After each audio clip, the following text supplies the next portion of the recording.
Hey guys, today we're doing the ultimate test. We're going to see if a small baby Q can cook a massive 700g ribeye. The only accessory I will use today is going to be a meat thermometer, as this is a really thick piece of meat. It's measuring at almost 60mm thick, so we're not going to have any guesswork here today. I don't want to risk ruining this piece of steak, but we are going to have to improvise a bit. I'm going to create my own indirect zone on this barbecue by putting a piece of foil between the two grill grates to stop the direct heat from hitting this steak and burning it, as it is a really thick piece of meat and we can't just put this straight on the sear, as the inside will be raw and the outside's going to burn. So we'll try this method today. We're going to roast it, we'll get it close to temperature, then right at the end we're going to sear it off to give it that nice char on the outside.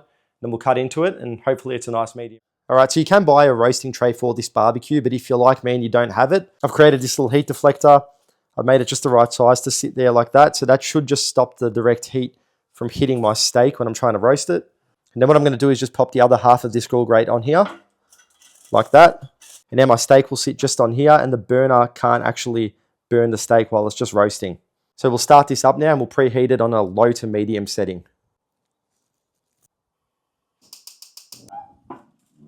So I've pulled this steak out of the fridge about an hour ago. Like I said, it's a really thick piece of meat, so it takes some time to get the whole thing up to room temperature. Getting this steak up to room temperature also helps it cook through a lot easier on the barbecue without burning the outside of it. So what we're going to do now is just season it up in some magic dust. As it's such a big steak, we can put heaps of this seasoning on because we're not going to overdo it. Make sure we get all sides of it. When I say put lots, I mean like that much. So like I said, the only accessory we're going to use today is a meat thermometer. So I'm just going to whack this probe in. We want it about halfway through, so you can just mark it with your finger like that. And then just push it through. Now we know we're perfectly in the center. And then this end just plugs into the side here. I've got these Bluetooth thermometers linked in the description below, along with all the other accessories I use. These are really handy because you can plug them in and just set and forget. There's 6 different inputs you can plug into as well, so if you want to cook multiple pieces of meat at once, you can. So feel free to check them out.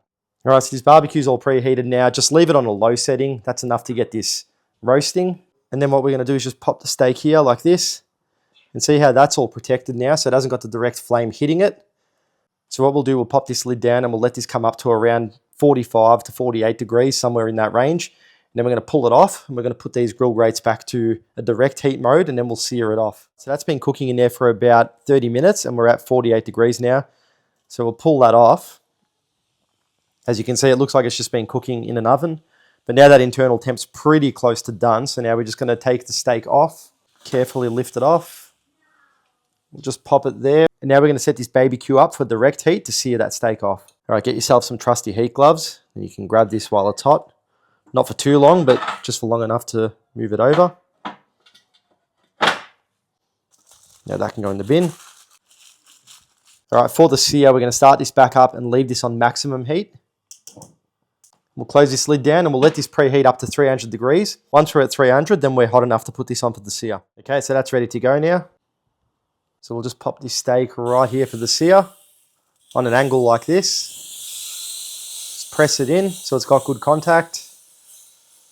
All right, we'll leave this for 2 minutes. We'll close the lid down and then we'll come back and we'll twist it. Okay, that's been 2 minutes. So we'll grab the steak and we'll move it to a new part of the grill where it's nice and hot. Give it a twist. Close that back down. Leave it for another couple of minutes. All right, time to flip this over.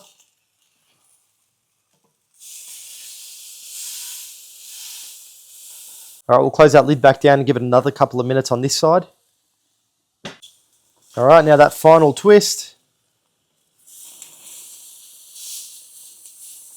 All right, this steak is finished, so we'll pull it off and let it rest. All right, guys, so here's the steak all finished. That's cooked to medium. I took it off at about 58 degrees. If you're chasing a medium rare, then pull it off a little bit earlier when you're roasting it. And then when you do that final sear, you want to pull it off at around the 54 degree mark, and that'll get you a nice medium rare. All right, so there's the inside of the steak. You can see how it's cooked. It's probably slightly over for some, but if you want to pull it off a bit earlier, you can. This was my first time trying to do a cook like this on a BBQ, so I am pretty happy with that. I'll give it a taste test and see how it is. It tastes good. It's juicy. I'm happy with that. If you guys enjoyed this video, please give it a like and subscribe to the channel. I'm going to do heaps more cooks on this Weber BBQ and we can learn together.